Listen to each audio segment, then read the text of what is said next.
Hello everyone, welcome back to my channel the fellowship of the pen. So हमने पिछले class में creole topic पर सारे notes देख लिए थे। हमने थ्योरी क्लास ले ली थी। फिर मैंने कहा था कि मैं इस टॉपिक पे क्वेश्चंस लाऊंगा क्योंकि आरपीएससी बड़े टिपिकल और कॉम्प्लेक्स क्वेश्चंस इस टॉपिक पे बनाती है।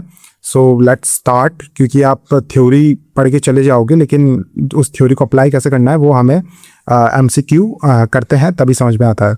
So let's begin. ठीक है। So a Creole language is best defined as a contact variety that, option number A, has no native speakers and limited grammar. इसमें लिखा हुआ है नो नेटिव स्पीकर, बाकी हमें पता है क्रियोल के अंदर तो नेटिव स्पीकर होते हैं। ठीक है। B has undergone nativization and gained a community of first language. हाँ, तो ये सही है क्योंकि क्या होता है क्रियोल के अंदर जो क्या होती है, दो चीज़ें, एक तो नेटिव पॉपुलेशन बन जाती है और फर्स्ट लैंग्वेज स्पीकर्स वहाँ पे होते हैं। ठीक है। तो जैसे हम कहते हैं L1 स्पीकर्स वहाँ पे होंगे, तो ऑप्शन नंबर बी हो जाएगा। ठीक है। तो दो चीज़ हमने कैरेक्टरिस्टिक्स में पढ़ी थी क्रियोल के अंदर कि एक तो नेटिवाइजेशन हो जाता है और फर्स्ट लैंग्वेज की तरह यूज़ होता है। ठीक है। यहाँ पे ग्रामर का फॉर्मेशन हो जाता है। ठीक है। Question number 2। ठीक है। तो ये जो पहले जो क्वेश्चन थे ये तो पिजिन के ऊपर थी है। ठीक है। इसमें मैंने वीडियो बना दी है तो आप प्लेलिस्ट में जाके आप चेक कर सकते हैं। प्लेलिस्ट में आप वैराइटीज ऑफ लैंग्वेज टाइटल से आपको पूरी प्लेलिस्ट मिल जाएगी जिसमें आपको पूरा ये कंटेंट मिल जाएगा। ठीक है। क्वेश्चन नंबर 2 मैं ले रहा हूँ इसको। ठीक है। The term creole originally drives from the Latin verb create which means. तो हमने पता है क्रियोल जो वर्ड होता है वो क्रिएट, लैटिन वर्ड क्रिएट से ड्राइव हुआ है और उसका जो मतलब होता है टू ट्रेड और बार्टर, तो ये तो पिजन का होता है। ठीक है। टू स्पीक और कन्वर्स नहीं होता, टू बिगेट और टू क्रिएट। ठीक है। तो टू बिगेट और टू क्रिएट इसका मीनिंग होता है। क्या होता है? टू बिगेट और क्रिएट। ठीक है। Question number 3। इन डायरेक्ट्स बिकटन्स पोस्ट क्रियोल कॉन्टिनम। ठीक है। तो हमने ये अच्छे से डिस्कस किया था कि जो डायरेक्ट बिकटन का जो पोस्ट क्रियोल कॉन्टिनम है वो क्या डिनोट करता है, which term denotes that linguistic varieties most distant from the Prestige standard language. तो ऐसी एक लिंग्विस्टिक वैरायटी जो कि स्टैंडर्ड लैंग्वेज से सबसे ज्यादा डिस्टेंट है, सबसे ज्यादा दूर है, सबसे ज्यादा स्टैंडर्ड लैंग्वेज से सबसे ज्यादा दूर, ठीक है, वो कौन सी होती है? ठीक है। तो हाँ, ये बेसिलेक्ट होती है। कौन सी होती है? बेसिलेक्ट। और एक्रोलेक्ट क्या होती है? एक्रोलेक्ट तो होती ही उसका जब वापस जो L2 है, जो क्रियोल है, क्रियोल नहीं L2 बोला जाए, वो L2 से ज़्यादा पास में हो जाती है तो उसे तो एक्रोलेट कहते हैं। ठीक है। और बेसिलेक्ट क्या कहते हैं? जब वो क्रियोलाइजेशन हो जाता है उसका, वो आप जो ओरिजिनल लैंग्वेज है ना उससे वो बहुत दूर है, तो ये कह रहा है most distance from the Prestige standard language, तो उसे कहते हैं बेसिलेक्ट। और जब दोनों इक्वल हो तब तो उसे क्या कहते हैं? मेसिलेक्ट। तो इसका ऑप्शन क्या हो जाएगा? सी हो जाएगा। ठीक है। Question number 24। In the post creole continuum the variety closest to the standard prestige language is called the. तो पोस्ट क्रियोल कॉन्टिनम में जो वैरायटी सबसे क्लोज होती है स्टैंडर्ड प्रेस्टीज लैंग्वेज के, तो जैसा कि हमने डिस्कस किया था वो होता है एक्रोलेट। ठीक है।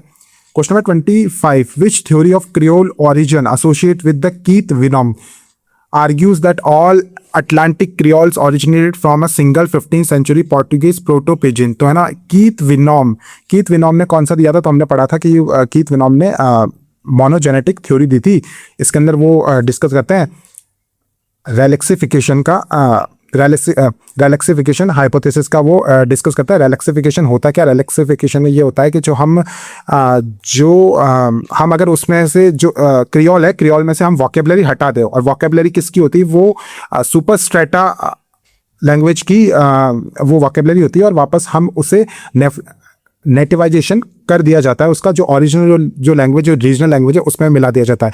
अगर आपको और डिटेल में समझना है तो आप जो इसकी जो पहले वीडियो है जहाँ पे हमने पूरी थ्योरी आराम से की थी, तो आप वो चेक करिए, वो आप मस्ट है, आप पहले वो थ्योरी देखिए, फिर आपको ये आराम से क्वेश्चंस आने लग जाएंगे। और जिसने वो देख रखी है उसको ये क्वेश्चंस आराम से बन रहे होंगे कि कीथ विनोम ने कौन सी दी? मोनोजेनेटिक दी। बहुत मैंने इतनी बार बोला था कि ये क्वेश्चन इंपॉर्टेंट है। ठीक है। Question number 26। Direct Bickerton formulated which famous hypothesis proposing that similarities among Creoles reflect an innate human biological capacity for language। ठीक है। तो क्वेश्चन ऐसे ही पूछे जाएंगे, बड़े डेप्थ में क्वेश्चंस आएंगे और थोड़ा उनकी जो लैंग्वेज होगी वो कॉम्प्लेक्स होगी। ठीक है। तो ये क्वेश्चन में क्या पूछ रहा है कि डायरेक्ट बिकटर ने एक फॉर्मुलेट किया था, कौन सा हाइपोथेसिस, जो कि ये कहता है, सिमिलरिटी बताता है। तो जिसने मेरी क्लास अटेंड कर रखी है तो वो तो ऐसे बता देगा कि डायरेक्ट विकेटर ने क्या दिया था, उन्होंने दिया था LBH model, language bio program hypothesis, जिसमें उन्होंने कहा था कि जो हम कोई भी लैंग्वेज सीखते हैं तो जैसे उन्होंने यूज़ किसका किया था, उन्हें नॉर्म चॉम्स्की की थ्योरी का उन्होंने यूज़ किया। उन्होंने कहा जैसे हम कोई लैंग्वेज बोलते हैं, जब वो पिजन की लैंग्वेज में होती है तो हम जो सेंटेंस फॉर्मेशन होते हैं वो हम हमारी रीजनल लैंग्वेज को ही हम यूज़ कर दिया जाता है, क्योंकि हमारा नेचुरल इन्नेट ऐसी क्वालिटी है, ठीक है। कि children draw an innate mental program to construct a rule govern creole from improvised pidgin input, ठीक है। तो उन्होंने इसको कहा था LBH, language bio program hypothesis. तो किसने दिया था, डायरेक्ट बिकटल ने दिया था, ठीक है। क्या दिया था, language bio program hypothesis LBH, ठीक है। Question number 27, who famously describe Haitian creole as a French lexicon modelled in an African grammar to support substrate hypothesis, ठीक है। तो किसने बोला था, ये बोला था कि किसने प्रोपाउंड किया था सबस्ट्रेट हाइपोथेसिस को, ठीक है। तो मैंने इतनी बार बोला था कि सुपर स्ट्रेटा को तो जो प्रोपाउंडर थे वो थे रॉबर्ट जॉर्डनसन, ठीक है। वहीं जो सबस्ट्रेट हाइपोथेसिस के प्रोपाउंडर थे, आपको ऐसे वर्ड्स पकड़ने होंगे, आपको पूरे जो वहां पे कंफ्यूज करने के लिए आपको इतना बड़ा सेंटेंस दिया जाएगा, लेकिन आपको वर्ड्स पकड़ने के सुपर सबस्ट्रेट हाइपोथेसिस किसने दिया था, तो सुजेन सिल्वेनियन ने दिया था, ठीक है।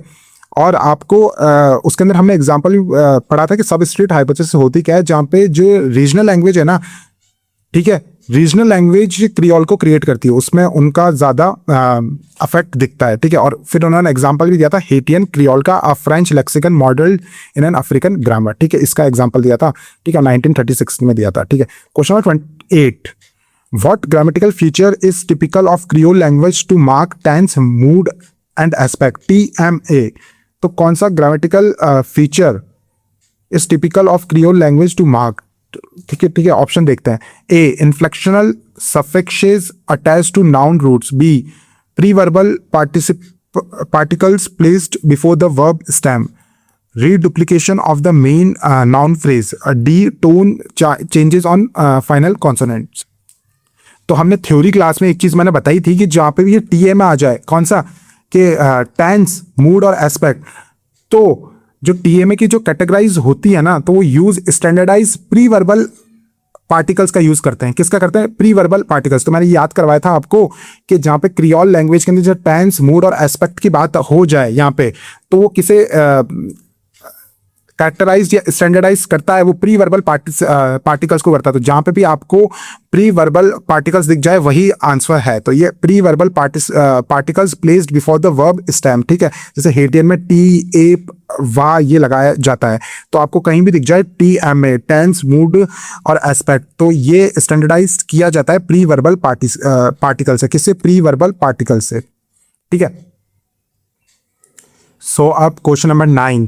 So the process whereby a Creole gradually loses its distinct Creole feature due to social pressure and convergence toward a standard prestige language is called। तो आपको वर्ड्स पकड़ना है, ठीक है। तो ये कह रहा है कि भाई क्रियोल जब अपनी है ना जो डिस्टिंक्ट क्रियोल फीचर है ना, उससे जब लूज करने लग जाए तो उसे क्या कहते हैं, जब वो अपनी जो स्टैंडर्ड जो लैंग्वेज है उसमें वापस जाने लग जाए तो उसे कहते हैं डीक्रियोलाइजेशन, ठीक है।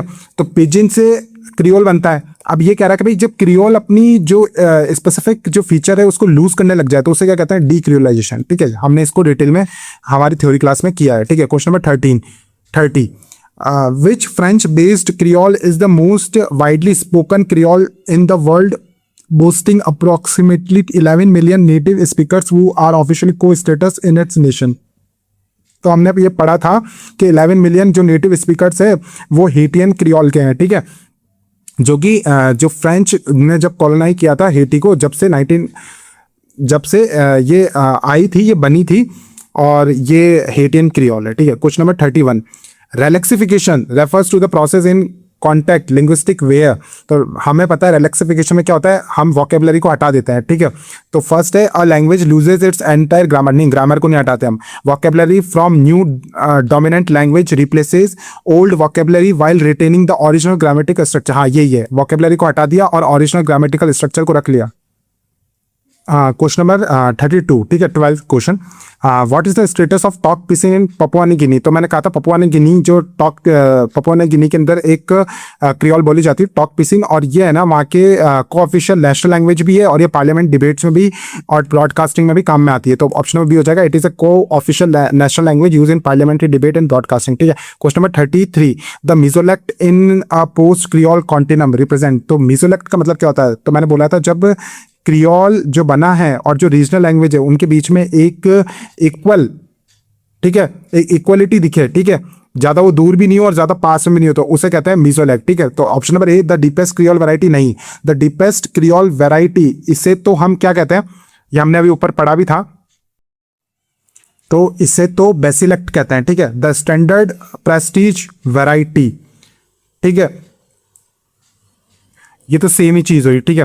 The intermediate varieties between basilect and acrolect, हाँ, तो बेसिलेक्ट और एक्रोलाइट के बीच में जाना इक्वल इक्वल, ठीक है, तो ऑप्शन नंबर सी हो जाएगा, ठीक है। क्वेश्चन नंबर 34 यानी 14, unlike a pidgin can a creole serve as a marker of cultural identity and group solidarity? हाँ, तो पिजिन को तो हम as a cultural identity use नहीं कर सकते, लेकिन क्रियोल सर्व करता है, ठीक है ना।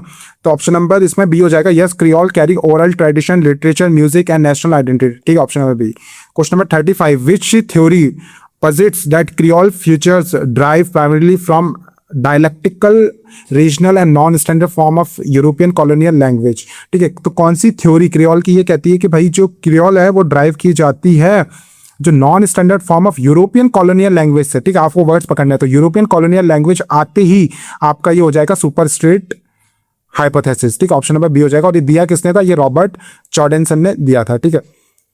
Question number 36. In Haitian Creole, the definite article "aye" is placed after the noun "kayla." ठीक है, the house.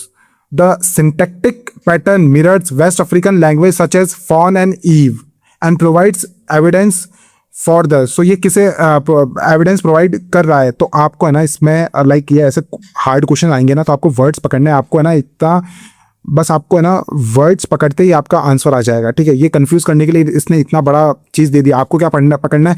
हेटियन क्रियोल, ठीक है। तो आपका हेटियन क्रियोल आपके दिमाग में आते ही आपको याद आ जानी चाहिए कि भाई ये तो अफ्रीकन लैंग्वेज है, ठीक है, अफ्रीकन लैंग्वेज है तो ये तो रीजनल लैंग्वेज है, और रीजनल लैंग्वेज जब ज्यादा दिखती है तो वो क्या होता है, वो तो सब स्ट्रेट होती है, सब स्ट्रेट हाइपोथेसिस होती है, तो सब straight would be the correct answer, ठीक है ना।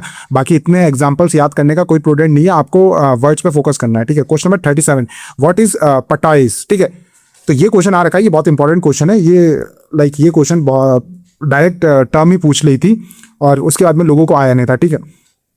तो ये पटवा या पटॉइस होता क्या है, थे ना, तो ये जो जमाइकन क्रियोल के जो स्पीकर्स होते हैं ना, तो वो अपनी जो लैंग्वेज को है ना पटवा या पटॉइस कहते हैं, ठीक है ना, और ये फ्रेंच वर्ड्स पटॉइस से ड्राइव हुआ है। तो ये क्वेश्चन लाइक एक एग्जाम में ये पूछा गया था, इसलिए मैंने ये इंक्लूड किया है, क्योंकि ये ऐसा क्वेश्चन है कि दे भी दिया तो किसी को आएगा नहीं, ठीक है। तो option number A would be the prudent कि the local term use by speakers in Jamaica to refer to Jamaican creole, ठीक है, तो पटवा, ठीक है, पेटॉइस, ठीक है। Question number 38, which of the following is an English based creole spoken in Sierra Leone, ठीक है। तो मैंने कहा था सीरा लियोनी की जो क्रियोल है वो इंपॉर्टेंट है, और ये मैंने इंपॉर्टेंट मार्क भी करवाई थी हमारी थ्योरी क्लास में, और ये क्रियो है, ठीक है। Question number 39, can a Creole language possess complex syntactic operation such as relative clause formation and embedded complement clauses? तो घुमा फिरा के वही पूछ रहा है कि भाई क्रियोल के अंदर कंपाउंड सेंटेंस या कॉम्प्लेक्स सिंटैक्टिक ऑपरेशन का यूज किया जा सकता है? हाँ, किया जा सकता है, तो ऑप्शन नंबर बी हो जाएगा, ठीक है। Yes, creole have fully developed syntax capable of all complex sentence structure. Pidgin में ये नहीं किया जाता है ना, अगर पिजिन होता है यहाँ पे क्या होता है? पिजिन, ठीक है, तो फिर ये वाला आता नो हो जाता है, ठीक है। Question number 40, which scholar formulated the concept of diglossia 1959 which frequently describe the societal relation between a standard lexifier and creole? तो डिग्लॉसिया जो कॉन्सेप्ट है वो किसने दिया था? तो ये चार्ल्स फर्गुसन ने दिया था, ठीक है। तो इन्होंने जो डायग्लॉसिया है ये 1959 में इन्होंने ये दिया था, इन्होंने बुक लिखी थी डायग्लॉसिया, ठीक है, और चार्ल्स फर्ग्यूसन ने ये दिया था, और ये कहता है कि भाई एक कहीं ऐसी कंट्रीज है या कहीं ऐसी जोग्राफिकल प्लेसेस है जहाँ पे दो साइमल्टेनियसली दो डिफरेंट पिजिन या दो डिफरेंट डायलेक्ट्स एक साथ कोएग्जिस्ट करते हैं। क्या दो डिफरेंट डायलेक्ट्स एक साथ कोएग्जिस्ट करते हैं? जो अपर क्लास होगी वो डिफरेंट बोलती है। तो हमने इजिप्ट का एग्जांपल भी दिया था। इजिप्ट के अंदर एक तो हाई वैरायटी अरेबिक होती है जो कि वहाँ पे एजुकेशन और लॉ कोर्ट्स में यूज होती है। वहीं जो लो लेवल की जो अरेबिक है जिसे इजिप्शियन अरेबिक कहते हैं वो वहाँ पे इजिप्ट में यूज होती है। तो यही इसका एग्जांपल है, ठीक है। और किसने दिया? चार्ल्स फर्ग्यूसन ने दिया था, ठीक है। तो हमने इस पे क्वेश्चंस देखे हैं। आई होप आपको समझ में आ गया होगा। एंड अभी तक देख रहे हैं तो प्लीज सब्सक्राइब माय चैनल, और बाकी वीडियोस भी आपको मेरे चैनल पर मिल जाएगी, first grade and second grade related. और अगर आप राजस्थान हिस्ट्री आपको इंग्लिश में पढ़नी है तो मैंने वो करवा रखी है, क्योंकि हिंदी में राजस्थान हिस्ट्री के लेक्चर्स हमें मिल नहीं पाते, नोट्स मिल नहीं पाते और हिंदी में समझ में नहीं आता। तो वो मैंने मेरी क्लासेस वो प्लेलिस्ट में आपको मिल जाएगी। So go and do check and share with your friends and please do subscribe and like this video, क्योंकि इतने क्वालिटी कंटेंट फ्री में लाना टेक्स क्वाइट हार्ड वर्क। और आप कमेंट्स में बता सकते हैं कि मैं अगली वीडियो किस टॉपिक पे बनाऊं। और आपको ये पीडीएफ चाहिए तो आप मेरा टेलीग्राम चैनल ज्वाइन कर लीजिए, वहाँ पे आपको ये पीडीएफ फ्री ऑफ कॉस्ट मिल जाएगी। And see you in the next class, bye.